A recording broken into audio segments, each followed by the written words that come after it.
মেহেরবান খোদা, এনাকে 10,000 সৈন্য দিয়ে গাজী রহমান আর ওমরের যুদ্ধে পাঠালাম। আজকের সংবাদ আমি কিছুই পেলাম না। তাহলে যুদ্ধ থেকে ফিরে এসেছি ভাইজান। আজকের যুদ্ধের কি সংবাদ? যুদ্ধের সংবাদ জানানোর আগে আপনাকে একটা উপহার দিতে চাই। উপহার? বেশ, আমার উপহার আমার হাতে তুলে দাও। সে উপহার হাতে তুলে দেবার নয় ভাইজান। এমন কি উপহার আমার জন্য তুমি এনে তো? এই উপহার আমার হাতে তুলে দেওয়ার মতো নয় ভাইজান। যে কাবের সীমা ভাই হোসেনের শের উচ্ছিন্ন করেছিল, সেই কাবের সীমারকে আমরা বন্দী করে এনেছি।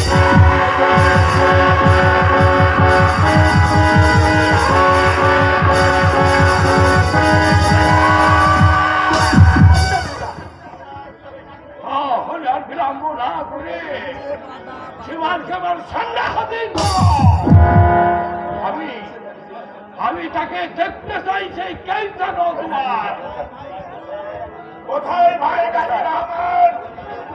সীমারকে নিয়ে এসো।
তুমি কি আমার ভাই হুসাইনের ছিন্ন ছিন্ন করেছ?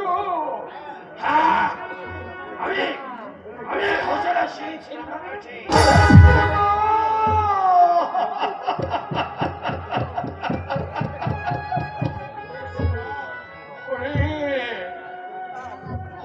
সীমান, আমার ভাই হোসেন তোর কাছে কি অপরাধ করেছিল? তুই তাকে সন্ন্যাসীর ছিন্ন করেছিস। তার কোনো অপরাধ ছিল না। মহামান্য সম্রাট ঘোষণা করেছিল 1 লক্ষ স্বর্ণ মুদ্রা। আমি সেই 1 লক্ষ স্বর্ণ মুদ্রা লোভে আমি হোসেনের শির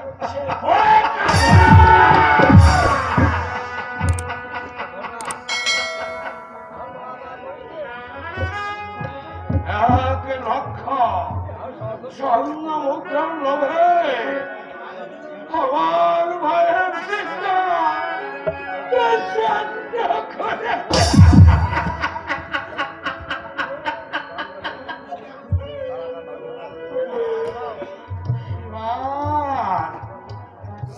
করে লক্ষ স্বর্ণ মুদ্রা দেই। পারবে পারবে ওরে সীমার থেকে পারবে আমার ভাইকে ফিরিয়ে দিতে? না, তা কি করে সম্ভব? পারবে না,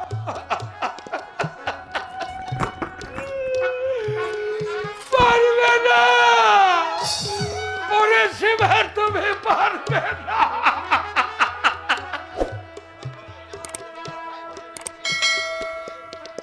সীমার কেমন করে আমার ভাই হোসেনার সির ছিন্ন করেছিলে? তাহলে শোনো, প্রথমে আমরা 10,000 সৈন্য নিয়ে ফোরাত নদী ঘেরাও করে ফেলি। তারপর এক সময় হোসেন পানির জন্য ফোরাত নদীতে নামে। শুরু হয় তুমুল যুদ্ধ।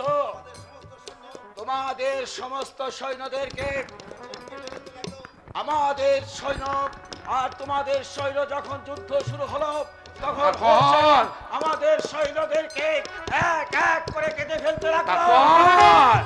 তারপর কি হলো সীমার? তখন আমি নিজে হোসেনের সাথে যুদ্ধ করি।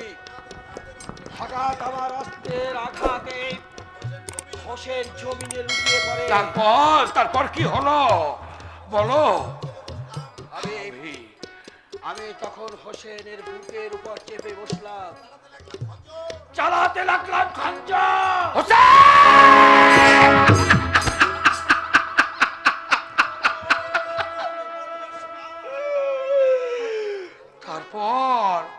তারপর তুমি কি করলে সীমার? খঞ্জর চালাতে চালাতে আমি যখন হয়রান হয়ে গেলাম, তবু আমি হোসাইনের একটা লোমও কাটতে পারলাম না। তখন হোসেন শুধু পানি পানি করে চিৎকার করছিল।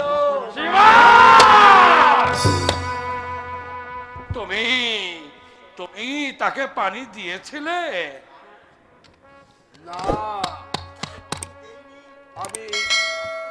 আমি তাকে পানি দেইনি।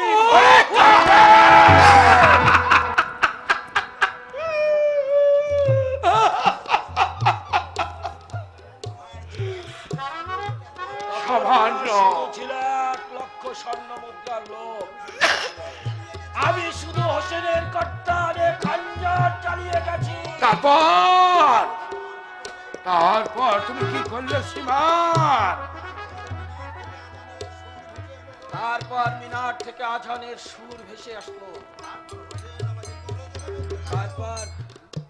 তারপর হোসেন আমাকে করজোরে বলতে লাগলো, ওরে সীমার, এবার তুমি আমার বুকের উপর থেকে নেমে বসো। তুমি কি নেমেছিলে? আমাকে 2 রাকাত নামাজ পড়বার সুযোগ। তুমি কি তাকে নামাজ পড়ার সুযোগ দিয়েছিলে সীমার?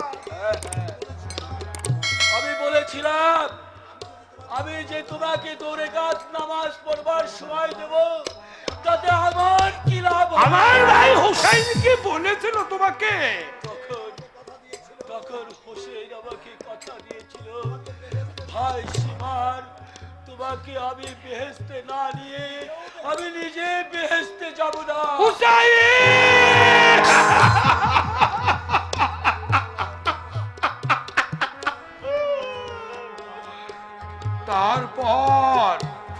তারপর তুমি কি তার 2 রাকাত নামাজ পড়ার সুযোগ দিয়েছিলে? হ্যাঁ, দিয়েছিলাম। নামাজ শেষে তুমি কি করলে?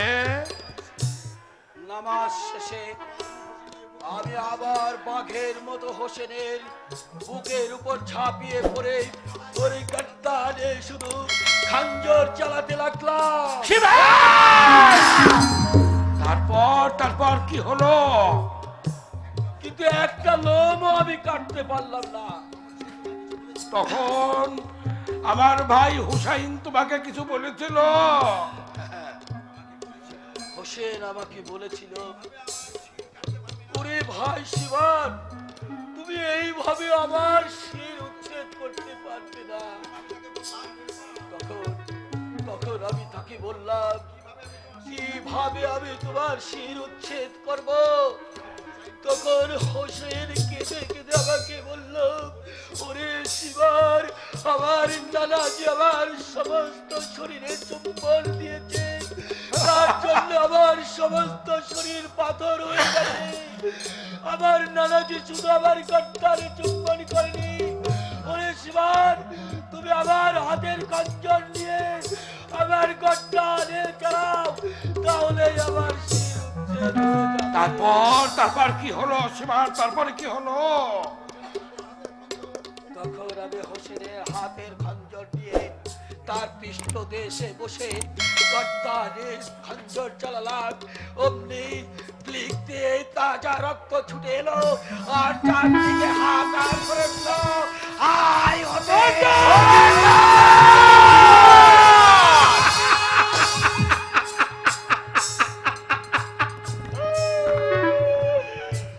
তারপরে কি করলেন জীবন?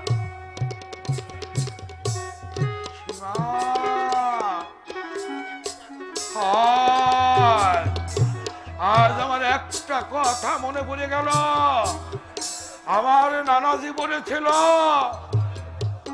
হাসানের মৃত্যু জহরে আর হুসাইনের মৃত্যু হবে কহরে। আরো বলেছিল হুসাইনকে যে শহীদ করতে আসবে তার নাম থাকবে সীমান, বরঞ্চ তার বউকে একটা লোমও থাকবে না। সীমান, তাহলে কি তুমি সেই সীমান? তাহলে তোমার বক্ষ দেখা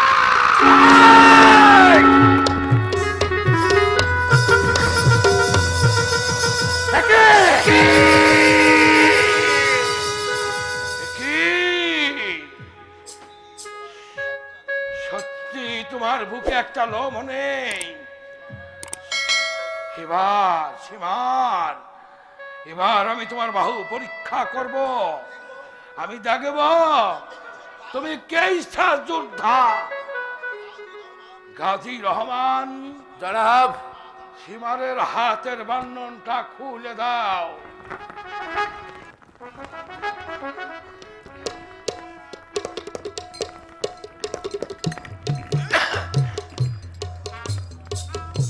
ওঠ ওঠ শয়তান।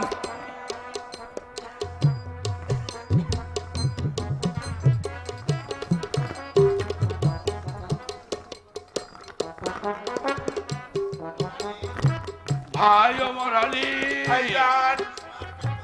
সীমানকে কেন অস্ত্র দিয়ে তুমি ওকে সাহায্য করো। এই নে কাফের।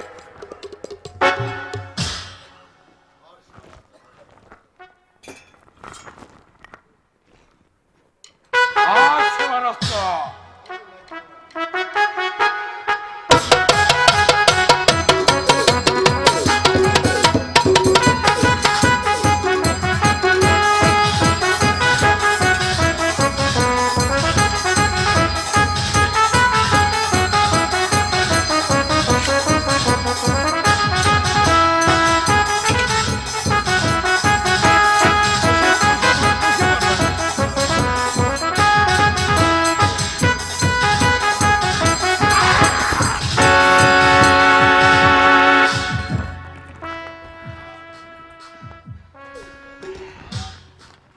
থাক,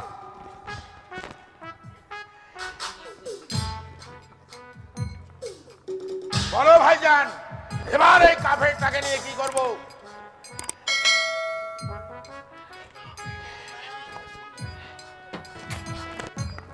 গাজী রহমান, জনাব, ওমর আলী, ভাইজান, এই কাফেরটাকে একসঙ্গে অস্ত্র চালা তার দেহ ছিন্ন বিচ্ছিন্ন করে দাও। ওকে তোলো।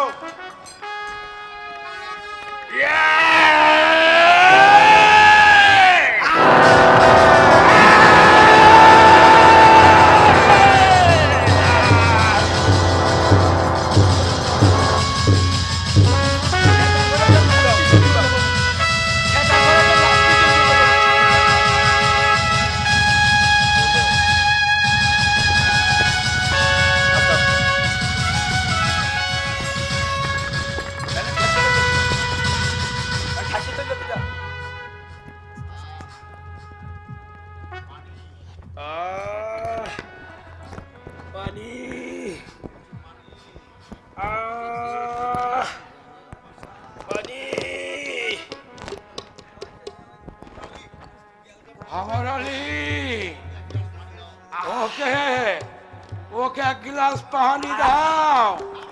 না ভাইজান না, ওকে পানি দেওয়া যাবে না। ও আমার ভাই হোসেনের মৃত্যুর সময় সীমারের পায়ে ধরে অনুরোধ করেছিল, কিন্তু ওই বেঈমান এক গ্লাস পানি দেয়নি। না না না, ওরা কাফের। আমরা আমরা ইমাম বংশধর। মৃত্যুর সময় সীমারকে পানি না দিয়ে আমরা খোদার কাছে পাপী হয়ে যাব। অমর আলী, সীমারকে এক গ্লাস পানি নিয়ে আসো। ঠিক আছে ভাইজান। হ্যালো,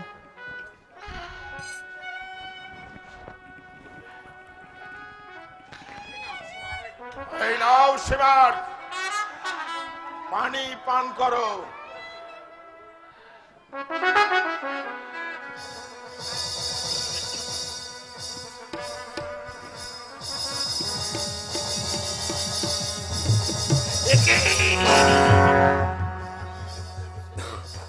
পানির মধ্যে হোসেনের ছবি। দাদা, এই পানি আমি খাবো না, এই পানি আমি খাবো না। যে পানির জন্য আমরাও ঘুমাই, আহ আমরাও ঘুমাই। এবং বংশ ধ্বংস হয়ে গেছে, সে পানির জন্য হোসেন আমার পায়ে ধরে কান্নাকাটি করেছিল। সেই পানি আমি খাবো না।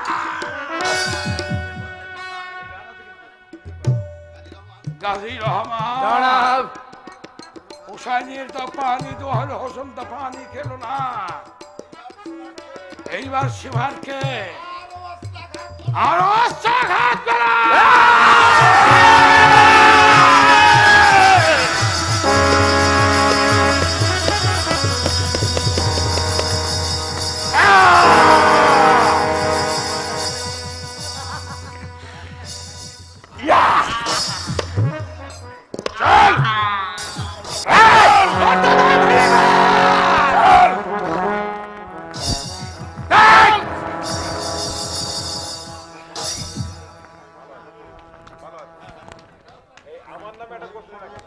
ভাই ওমর আলী, ভাইজান, তোমাদের কর্তব্য শেষ। এবার এবার আমার পালা। তোমরা সীমারকে নিয়েছে, তোমরা ক্লান্ত হয়েছ। ভাইজান, এবার তোমরা এই তাঁবুতে থাকো, আমি আমি নিজেই উঠে যাব। ভাইজান। হ্যাঁ, হ্যাঁ ভাইজান, তাই হবে। আমি আমি এজিদের কারাগার ভেঙে ধুলার সঙ্গে মিশে দেব। রক্তের নদী বয়ে দিয়ে ওখান থেকে উদ্ধার করব আমার ভাই ভাতিজা সহ শত শত ইমামদের। আমাদের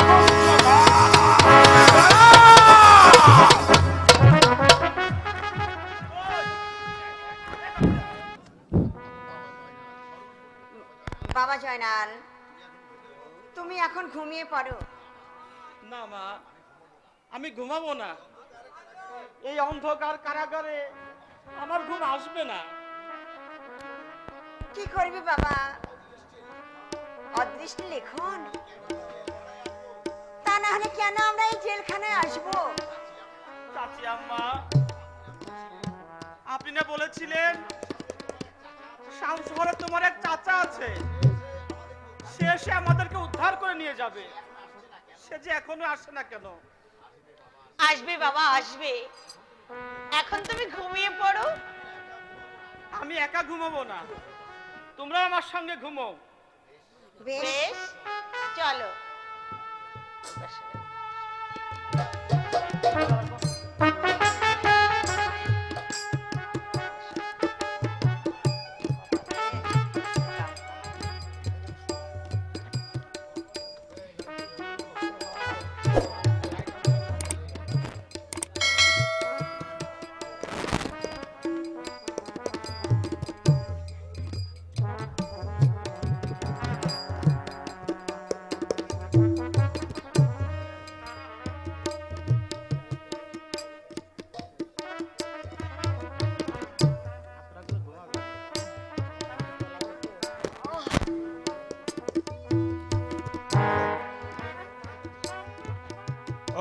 ওই চেয়ে দেখো জয়নাল, জেলখানা দরজা খোলা রয়েছে, তুমি বেরিয়ে এসো। তোমার জন্য তোমার চাচা হানিফা পাগলে বেশে ঘুরছে, তুমি ভুল করো না, বেরিয়ে এসো জয়নাল।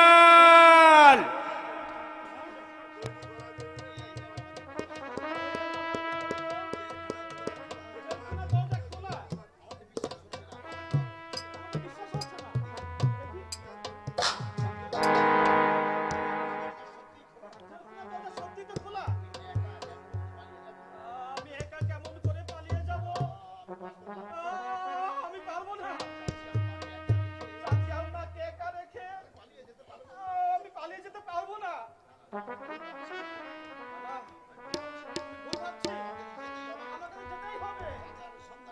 চাচার সন্ধানে আমাকে তো যেতেই হবে। আমি যাবো, আমি যাবো, আমি যাবো। চাচি আম্মা,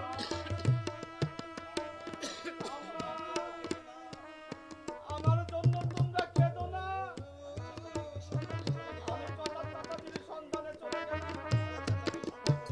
আমার চাচাকে সঙ্গে করে এনে তোমাদেরকে আমি উদ্ধার করে নিয়ে যাবো। বিদায় চাচি আম্মা, বিদায় মা জননী।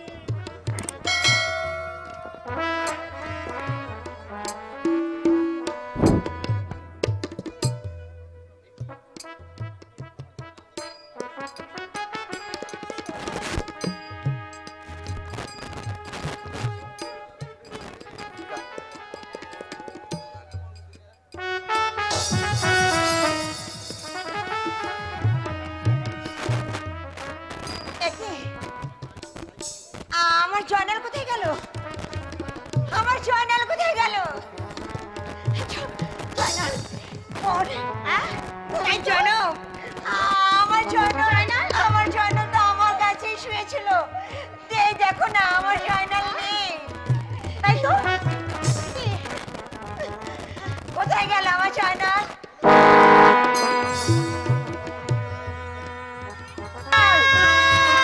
জয়নাল, জয়নাল, জয়নাল,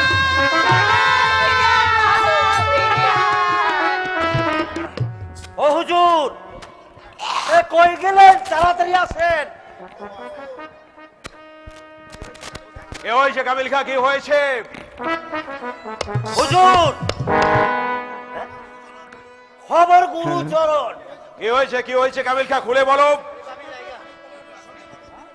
সীমারকে ওই হানিফ পালোয়ানের সৈন্যরা বন্দি করেছে। বন্দি করেছে, বন্দি করেছে। তাহলে আমার আজ থেকে একটা হাত পঙ্গু হয়ে গেল।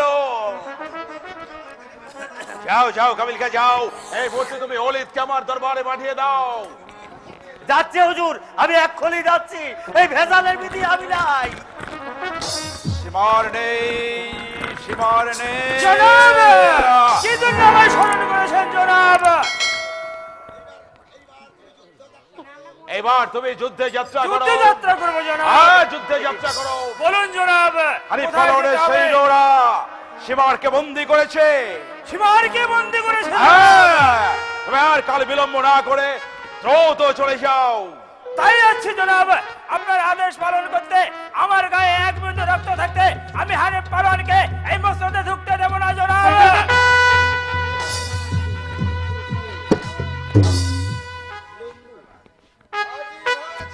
কাফের, এ জি তুমি হাজির হয়ে যাও।